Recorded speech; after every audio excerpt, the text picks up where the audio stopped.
ఈరోజు మిథున రాశి వారికి విద్యార్థులు సమయాన్ని సరిగ్గా వినియోగించుకున్నట్లయితే ఈరోజు చదువు మిగతా మంచి అలవాట్లు వాతంతా అవే వస్తాయి కాబట్టి చక్కగా వినియోగించుకోండి.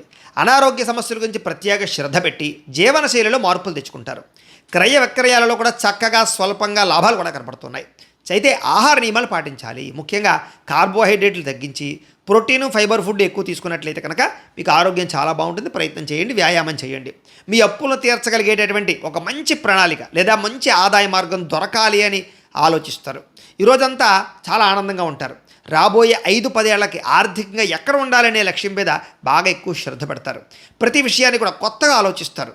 మీ పిల్లలు మీకన్నా ఉన్నతమైన స్థాయిలో ఉండాలని, మంచి చదువు సంస్కారం అందించాలని వాళ్ళ కోసం బాగా తాపత్రయపడతారు మీరు ఈరోజు.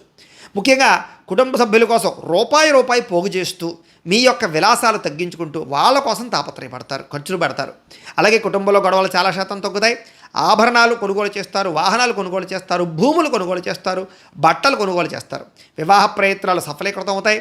అలాగే ఇప్పుడు నేను చేసే పని వల్ల భవిష్యత్తులో నాకు ఎంత లాభం వస్తుంది అని ఆలోచిస్తూ పనిచేస్తారు. ముఖ్యంగా ఉద్యోగస్తులకి టార్గెట్లు, డెడ్లైన్లు, టెన్షన్లు, కఠినమైన పరిస్థితులు కనపడుతున్నాయి. కానీ స్ట్రెస్ బాగా పెరుగుతుంది, అయినా విజయం పొందుతారు.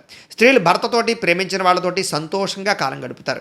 వ్యాపారస్తులకి సాయంకాలం సమయంలో ఎక్కువ లాభాలు ఉన్నాయి కాబట్టి ఎక్కువగా భగవత ఆరాధన చేసుకునే ప్రయత్నం చేయండి. దత్తాత్రేయ స్వామి అంటే మీకు ఇష్టమైతే కనుక ఇక్కడ ఒకసారి లైక్ చేయండి. అలాగే రేపటి రాశి వల్ల కూడా మీకు రావాలన్నట్లయితే కనుక సబ్స్క్రైబ్ చేసుకోండి. అలాగే ఇక్కడ కనపడుతున్నటువంటి ఈ లింక్ మీద మీరు క్లిక్ చేసినట్లయితే మీకు ఈరోజు ఇంట్లో దత్తాత్రేయ స్వామి వారికి పూజ ఎలా చేసుకోవాలో వీడియో వస్తుంది.